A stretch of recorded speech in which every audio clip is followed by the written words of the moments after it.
இயேசு கிறிஸ்துவின் நாமத்தினாலே ஐஸ்வர்யத்தின் ரகசியங்கள் என்கிற தலைப்பிலே தேவனுடைய வார்த்தையை தொடர்ந்து கேட்டுக்கொண்டிருக்கிற என்னுடைய அன்பான ஊடகத்தின் மூலம் இணைக்கப்பட்டிருக்கிற தேவனுடைய பிள்ளைகளே, நீங்கள் இன்றைக்கு இந்த செய்தியை கேட்கும்படி இணைக்கப்பட்டிருப்பது ஏதோ ஒரு யதார்த்தமான ஒரு காரியம் அல்ல. இது தேவனுடைய சித்தத்தின்படி நீங்கள் இணைக்கப்பட்டிருக்கிறீர்கள். எந்த ஒரு காரியத்தை உங்கள் வாழ்க்கையில் செய்வதற்கு முன்பாக அதை பற்றி தேவன் பேச விரும்புகிறார். அதைத்தான் வாக்குத்தத்தம் என்று சொல்கிறோம், அதை தான் வெளிப்பாடுகள் என்று சொல்கிறோம், அதை தீர்க்க தரிசனம் என்று சொல்கிறோம். அந்த வார்த்தைகள் உங்கள் வாழ்க்கைக்குள் கடந்து வரும்போது ஆசீர்வாதங்கள் அணிவகுக்க ஆரம்பிக்கிறது. இதோ உங்களிடத்திலே ஐஸ்வர்யத்தின் ரகசியங்களை தேவன் பேச ஆரம்பித்திருக்கிறார். அதனுடைய அர்த்தம் என்னவென்றால், உங்கள் வாழ்க்கைக்குள்ளே ஐஸ்வர்யத்தின் அளவு பெருகப் போகிறது. இது கடைசி கால தேவனுடைய திட்டங்களில் ஒன்றாய் இருக்கிறது. என் அன்புக்குரியவர்களே, ஐஸ்வர்யத்தின் ரகசியத்தில் மிக முக்கியமானது ஐஸ்வர்யம் தேவனுடைய சித்தம் என்பது. அதை புரிந்து கொண்டவர்கள் கண்மலையின் மீது கட்டப்பட்ட வீட்டை உடையவர்களாக இருக்கிறார்கள். எதை வைத்து நீங்கள் தேவனுடைய சித்தம் என்று சொல்லுகிறீர்கள்? வேதத்தில் எழுதப்பட்ட நூற்றுக்கணக்கான வெளிப்பாடுகள் இருக்கிறது ஐஸ்வர்யம் தேவனுடைய சித்தம் என்பதிலிருந்து. இன்றிலிருந்து எழுதப்பட்டிருக்கிற வார்த்தையிலிருந்து ஐஸ்வர்யம் எப்படி தேவனுடைய சித்தம் என்பதை உங்களுக்கு நான் சொல்ல விரும்புகிறேன்.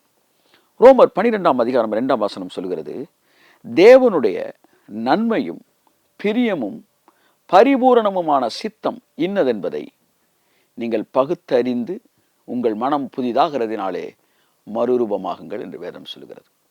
நீங்கள் உலகத்திற்கு ஒத்த வேஷம் தரிக்க கூடாது.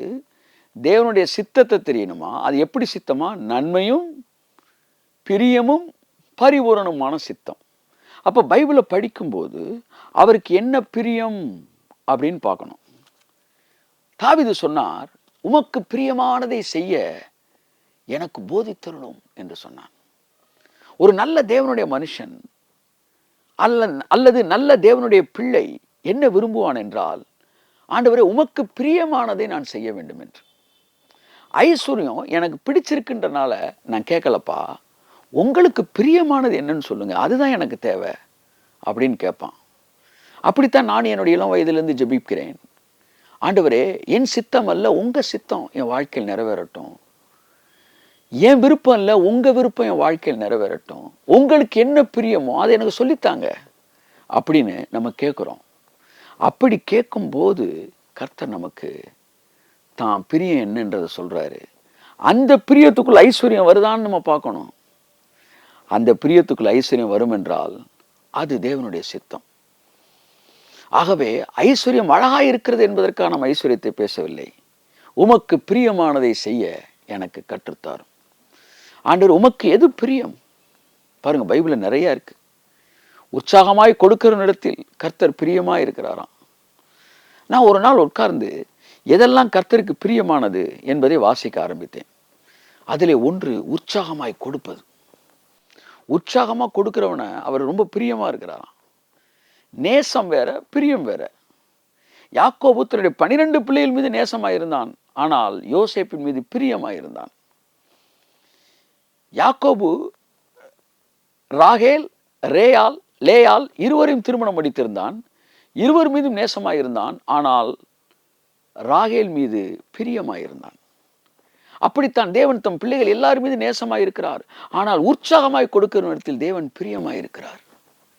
அன்புக்குரியவர்களே, பாருங்கள், நாம் உற்சாகமாய் கொடுக்கும்போது தேவன் நம் மீது எவ்வளவு பிரியமாய் இருக்கிறார் என்பதை நாம் புரிந்து கொள்கிறோம். என் அன்புக்குரியவர்களே, தேவனுக்கு என்ன பிரியம் என்பதை நாம் பார்ப்போம். அதுதான் தேவனுடைய சித்தம். என்னாகமத்திலே ஒரு வசனத்தை உங்கள் மத்தியில் நான் வாசிக்க விரும்புகிறேன். என்னாகமம் 24ஆம் அதிகாரம். தேவனுக்கு என்ன பிரியம்னு பார்ப்போம். அது பிரியம்னா அதுதான் தேவனுடைய சித்தம். தேவனுக்கு எது பிரியமோ அதுதான் பிரியமான சித்தம். ரோமர் 12 சொல்றாருல, பிரியமான சித்தம். அப்போ பிரியமான சித்தம் என்னன்னு பார்ப்போம். என்ன 24 முதல் வசனத்தில் கடவுளோட பிரியமான சித்தம் என்னன்றதுல இருக்கு. வாசிப்போம். இஸ்ரவேலை ஆசீர்வதிப்பதே கர்த்தருக்கு பிரியம் என்று பிழையாம் கண்டான். பாருங்கள், ஒரு தீர்க்கதரிசி கர்த்தருடைய பிரியம் என்னன்றதை கண்டுபிடிச்சிட்டான். கர்த்தருடைய பிரியம் என்னவா? இஸ்ரவேலை ஆசீர்வதிப்பது. அப்படி என்றால் நீங்கள் ஆசீர்வாதமாய் இருப்பது தேவனுக்கு பிரியமான சித்தம். நீங்கள் பணப்பற்றாக்குறையில் இருப்பது தேவனுக்கு பிரியமான சித்தம் அல்ல. நீங்கள் கடன் வாங்கி வாழ்வது தேவனுக்கு பிரியமான சித்தம் அல்ல. நீங்கள் மற்றொரு இடத்தில் கையேந்தி நிற்பது தேவனுக்கு பிரியமான சித்தம் அல்ல. நீங்கள் பெருமையாக பேசி பேசி இல்லாத இருக்கிறது போல காண்பித்து ஒரு ஒரு பற்றாக்குறையை மறைத்து இந்த பூமியிலே இல்லாதது இருக்கிறது போல பேசி வாழ்கிற ஒரு வாழ்க்கை தேவனுக்கு பிரியமான சித்தம் அல்ல. நீங்கள் தாழ்மையாக இருந்தாலும் நீங்கள் நிரம்பி நீங்கள் பூரணமாய் ஆசீர்வதிக்கப்பட்டிருப்பதே தேவனுக்கு பிரியமான சித்தம். நீங்கள் அநேகருக்கு கடன் கொடுப்பதே தேவனுக்கு பிரியமான சித்தம். வசனம் தெளிவாய் சொல்கிறது, இஸ்ரவேலை ஆசீர்வதிப்பதே கர்த்தருக்கு பிரியம். ஆசீர்வதிப்பதும் பிரியம் என்று சொன்னால் ஆசீர்வதிப்பதும் பிரியம், ஆசீர்வதிக்காமல் இருப்பதும் பிரியம் என்று சொல்லலாம். ஆனால் இங்கு ஆசீர்வதிப்பதே என்கிற வார்த்தை வருகிறது. இஸ்ரவேலை ஆசீர்வதிப்பதே தமிழ் இலக்கணத்தில் ஏகாரம் என்கிற வார்த்தை, ஏகாரம் என்கிற ஒரு இலக்கணம் இங்கே வருகிறது.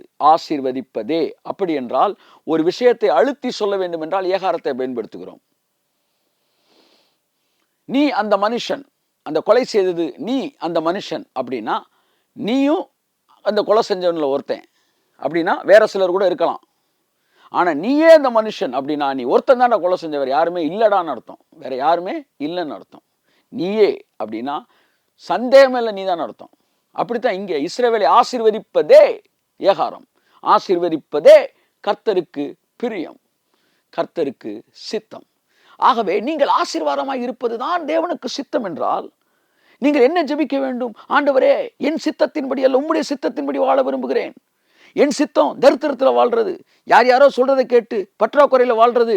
நான் ஆசீர்வாதம் நினைச்சேன், நல்லது நினைச்சேன், ஆனா இன்னைக்கு தான் கண்டுபிடிக்கிறேன் நான் இப்படி வாழ்றது உங்களுக்கு சித்தம் கிடையாது.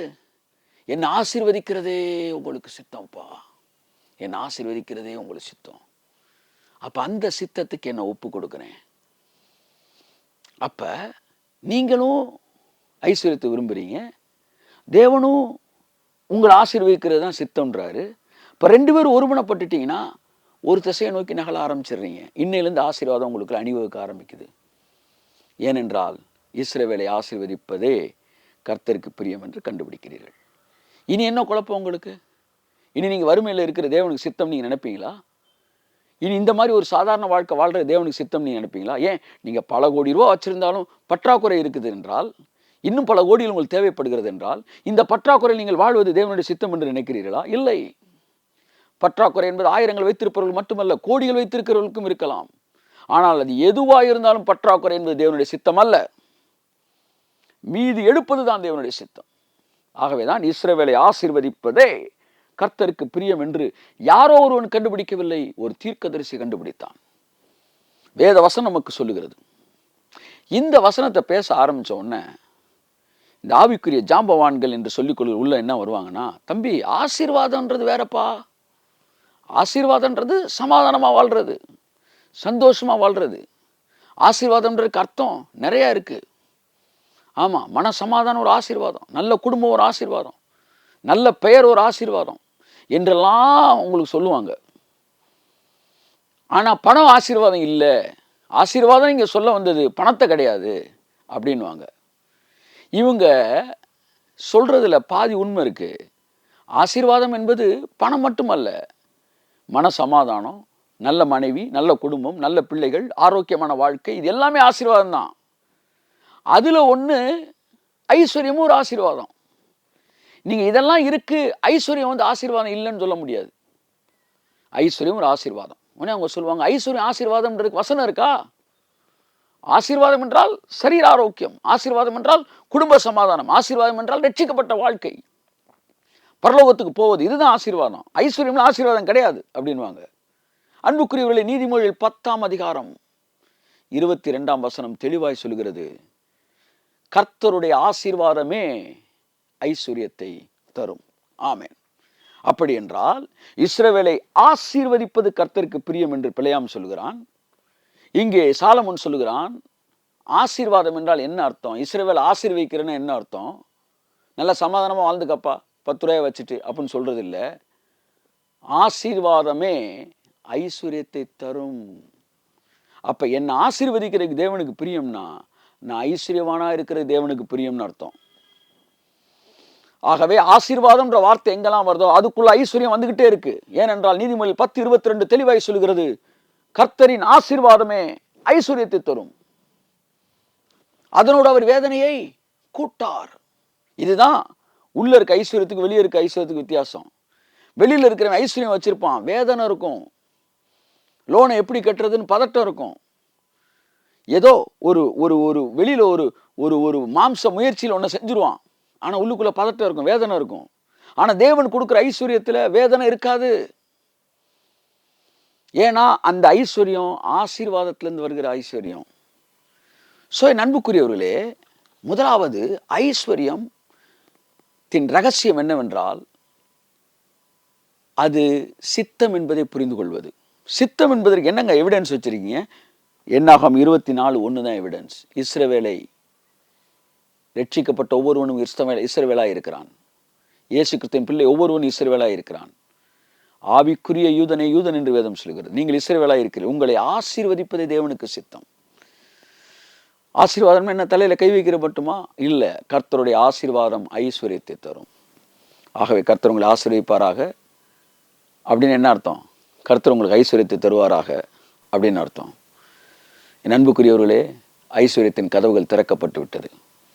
நீங்கள் ஐஸ்வர்யவானாய் இருப்பது தேவனுக்கு சித்தம் என்பதை தெளிவான வசனத்திலே நீங்கள் பார்த்து கொண்டீர்கள்.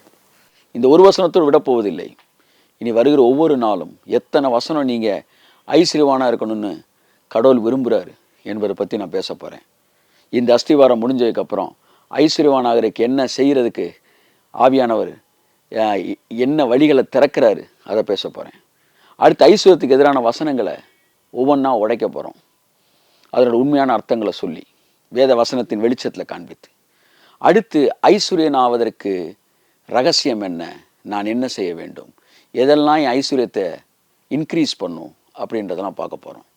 ஆகவே நண்புக்குரியவர்களே, தொடர்ந்து இணைந்திருங்கள். அநேகருக்கு இந்த செய்தியை ஃபார்வேர்ட் பண்ணுங்கள். எல்லாரும் ஆசீர்வதிக்கப்படட்டும். நான் என் சப்போர்ட்டர்ஸ்க்காக மிகுந்த ஜபத்தோடு எடுத்த இந்த வார்த்தை தான். ஆனாலும் இந்த ஊழியத்தில் ஆசீர்வதிக்கப்பட்டு மறந்தவர்களுக்கும் கூட இந்த வசனத்தை நான் என் சப்போர்ட்டருடைய ஸ்பான்சர்ஸாக நான் அதை கொடுக்க விரும்புகிறேன். வேதம் சொல்லுகிறது, நன்றி மறந்தவர்களுக்கும் துன்மார்க்கருக்கும் துரோகிகளுக்கும் வரத்தை கொடுத்தாராம். எத்தனை பேர் இந்த ஊழியத்தை மறந்தவர்கள் என்று ஊழியத்துக்கு எதிராக வேலை செய்தவர்கள் கூட இந்த வார்த்தையை கேட்கிறார். கேட்கட்டும், அவர்கள் ஆசீர்வாதமாக இருக்கட்டும். அன்புக்குரியவர்களே, நீங்கள் இந்த ஊழியத்தை நினைவு கூர்ந்தபடினாலே உங்களுக்கு நான் நன்றி சொல்கிறேன். உங்களுக்காக கொடுக்கப்படுகிற இந்த வார்த்தை அவர்களுக்கு ஆசீர்வாதமாக இருக்கட்டும். வேதம் சொல்கிறது, தம்முடைய ஜனங்களுக்காக அவர் நீரூற்றி பாய பண்ணுவார், அதிலே காட்டுக்கழுதைகளும் தங்கள் தாகத்தை தீர்த்து கொள்ளும். உங்களுக்காக தேவன் கொடுக்குற அந்த வார்த்தையை அநேகர் கூட பெற்றுக்கொள்ளத்தக்கதாக கர்த்தர் உங்களை ஆசீர்வாதமாக வச்சிருக்கிறார். May God bless you. இந்த வார்த்தை கேட்கிற ஒவ்வொருவரும் தொடர்ந்து இந்த ஊழியத்தை உற்சாகப்படுத்தத்தக்கதாக, இந்த ஊழியத்தில் தங்கள் நன்றி உணர்வை காட்டத்தக்கதாக உங்கள் ஜெபங்களில் ஒரு நிமிடமாவது இந்த ஊழியத்தை ஆசீர்வதித்து ஜெபியுங்கள். தொடர்ந்து ஊழியத்தின் திட்டங்களுக்குள்ளே இணையுங்கள். உங்களுடைய ஜெபத்தினாலும் பொருளாதாரத்தினாலும் ஊழியத்தை தாங்குங்கள். This is one of the secret of prosperity. நன்றி உணர்வு என்பது ஐஸ்வர்யத்தை கட்டவிழ்க்கக்கூடிய ரகசியங்களில் ஒன்று. வருகிற நாட்கள் அதை பற்றி பேசுவோம். கர்த்தர் உங்களை ஆசீர்வதிப்பார். இன்றைக்கு நாம் கேட்டோம், இஸ்ரவேலை ஆசீர்வதிப்பது கர்த்தருக்கு பிரியம் என்று எண்ணாம் 24:1 வாசிக்கிறோம். நீதிமொழிகள் 10:22 வாசிக்கிறோம். கர்த்தருடைய ஆசீர்வாதம் ஐஸ்வர்யத்தை கொடுக்கும் என்று. உங்கள் மீது ஆசீர்வாதம் இருக்கிறது என்றால் என்ன அர்த்தம் என்றால், உங்கள் மீது ஐஸ்வர்யம் இருக்கிறது. God bless you. நாளை காலை மறுபடியும் சந்திப்போம்.